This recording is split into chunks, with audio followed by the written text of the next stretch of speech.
72%, and so on, fertilizer, aluminum, all that. So what it shows is that even if I do not put everything together, if I say, okay, you are different scales, different intake, I treat you separately, but within this subgroup, you should be able to compete with your best.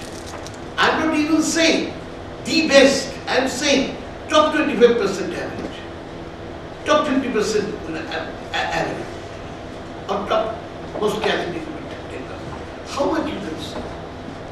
These numbers are really revealing.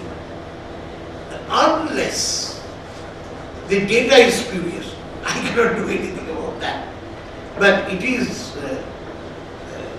I would rather like to, we had our research assistants, etc., they had intensive session with the government agency who generated the data. We spent enormous, I think 70% of the time was spent on data examination. Because models are there, that is not a problem in these days of competition. Well, they were ready. So, one is this, that whatever macro model I have shown, the potential on the energy saving side is enormous. Then I thought of, okay, I am not going into these mathematical models.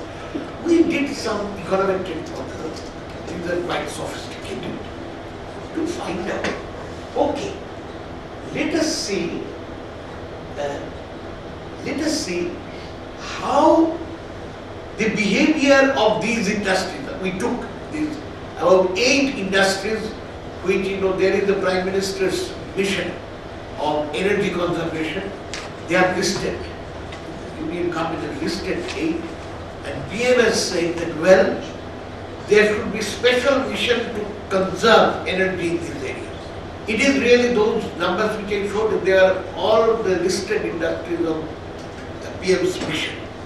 Now here again, we then did another exercise, which is, let us look at their behavior over the last 17, 18 years, for which I get hold of data. And with price of energy, right, and price of output and other things, how they have, there are major inputs of capital, labor, energy, material, right? These are the inputs, as if that you have a production function. Most of you have done some economics. So you know that production, from that production function, you can derive the cost function even the input prices are given. And you can, if you have a cost minimization model, if there is a target output, you can find out what is the demand, cost minimizing demand. Now if everybody is minimizing the cost and the demand is generated thereby, now if I fit such a behavioral model, then when I change the price of energy or price of capital or the price of any input, how the behavior will change, how the derived demand of energy, capital, labor, all this will change. Now the model naturally would say not just change for energy, it will also change, say the corresponding change in capital. Because some money has also had to be spent, corresponding change in some material cost and labor cost and all that, because they all move together. Now these econometric models, which were after, there is this Pindai, a very leading economist in this field, who worked energy economics. So we followed his model and then got, this is one sum. I wanted to find out, okay, suppose there is a 10% increase in the energy price, which is faced by these industries, right? Energy price increase. Now we found that percentage change in energy demand, but are the 4.4, 7.4, 11.3, 4.0, textile 6.0, 11.2, chloralkali 4.8, and all manufacturing 9.8. That means this is quite sensitive. If price of energy goes up, well, they conserve. This is only industrial sector and only these sectors. Now, when you are changing energy, your capital expenditure changes.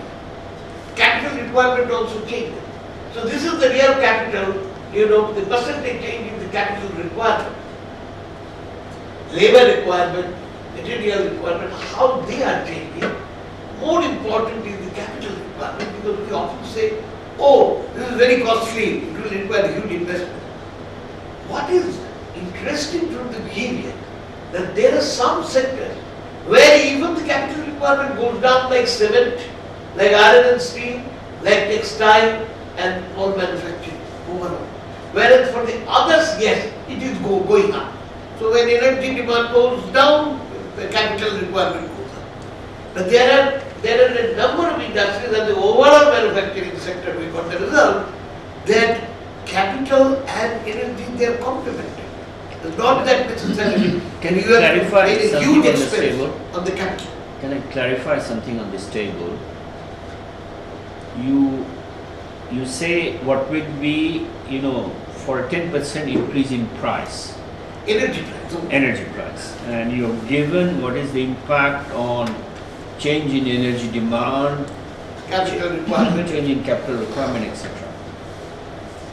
Is it based on the assumption the production level is maintained at the same level? No. Suppose you say, because I'm looking at the figures and it's confusing me quite a bit. Right.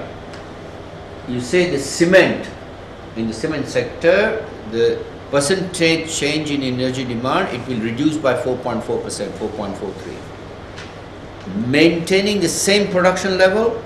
The model is for the same production. It's a So function of cement, output. the amount of output of cement will be the same, and the energy, they will use 4.4% less energy. Yes. Now, how will they achieve that? If you are increasing this less energy demand, is it in volume or is it in price terms? These are in all volume. in Volume. value terms. So therefore you are saying that they will use 4% less energy, and they can only do it by becoming more energy efficient. That's right. Huh? So you're saying automatically, if the energy price goes up, the industries will become more energy efficient and therefore consume less energy. Now, Is the that your whole conclusion? Listen, the whole organization of the composition of other inputs, they will be changing to maintain the same level of output. And you see what happens from the Indian, you may be puzzled. And the general impression is, oh, capital investment will have to take place to modernize it. And so a lot of expenses will be there. So that is why finally this would not happen, because unless there is a capital subsidy, unless the bank comes there. The issue is this, why we are getting this kind of result, because we are doing Indian industry, that kind of huge potential. What does it mean? Not necessarily always capital, but sometimes better of housekeeping, better of training, better of human resource development, you can achieve a lot. That is why it's not necessarily that you have to invest always in capital. Let me just tell you, I have spent maximum amount of my time in professional career, not on energy sector, but on steel sector. On Steel, iron and steel industry of India. In fact, I was advisor for that sector for some time. Now in steel I have done very detailed study, large number of report studies we have done. And I have modeled every shop floor of an integrated steel and knows what can happen where. Now there has been over time also I studied. What was thought to be, it cannot be done more than this in 1970s, when I began my first round of study. 80s, things were changing. 90s, things substantively improved.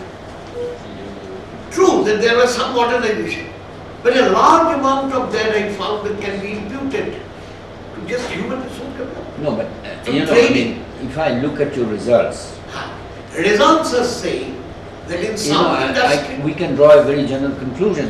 uh, The conclusion is we should increase prices. right? No, Right? but there is You know, there is the fourth column which says that the material efficiency is decreasing. Because if you see the percentage change in material requirement is offsetting always the percentage change in energy demand. So there is No, not I mean it's only material. If you look at present change in capital requirements, material requirements is going percentage change. You see, this material requirement, actually, this is the weakest point in this kind of approach because of the material index computation, because this is a composite thing. It is apart from energy and capital, everything else is here. No, but you know, it's a very interesting study. If it is valid, Right. then we can make a general recommendation to the government: increase prices. Of course. Just You know, I mean, this is a very strong argument to say we should increase prices because you will reduce your energy demand, you will reduce your capital requirement, will not increase significantly. And in some places, So I think it's a very, very strong argument very strong argument in for favor of energy at a prices. macro level for the government to justify increase in prices. Whereas if you now look at the United States, they have been refusing to increase energy prices for a long time. Now, that is not justified therefore.